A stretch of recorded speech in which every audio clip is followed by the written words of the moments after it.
science for years are enjoying their moment talking about language from some emails that were taken out of context. I understand their enjoyment to continue to deny obvious facts. And if you could take those emails and chop them up and put them in a C-130 and sprinkle them over the Arctic and stop the Arctic from melting, it would be a good thing, but that won't happen. If you could take those emails and chop them up into fairy dust and sprinkle them over the Greenland ice cap and stop the accelerated melting going on there, that would be a good thing, but that won't happen. And if you could take those emails and chop them up and sprinkle them over the oceans and stop the incredible ocean acidification that is so damaging, that would be a wonderful thing, but that won't happen. The fact of the matter is plain and clear for anyone who is willing to dispassionately look at the evidence. And I would encourage for those who want to look at the most recent evidence on this to take a look at a group called the Copenhagen Diagnosis, or find it www.copenhagendiagnosis.com. It is an update of the IPCC information.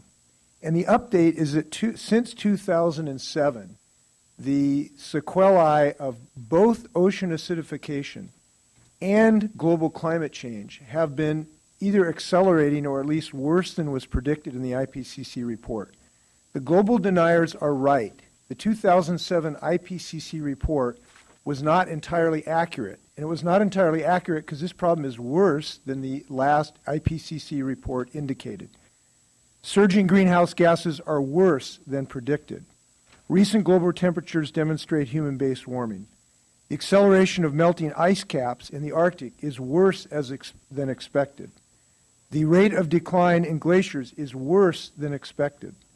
The disappearance of the Arctic summer ice is worse than expected.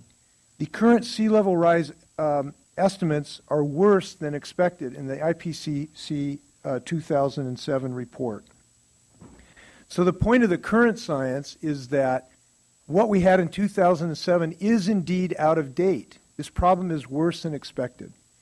And I'll just comment on one thing that I learned. Sometimes you can learn things from silence as well as people talking. I was at my old school at the University of Washington last week, and we were talking about this issue, and this young man stood up, and he was the global climate change denier, and he was having field day with some email language that he thought showed some massive conspiracy by the Trilateral Commission or something to take over the Earth.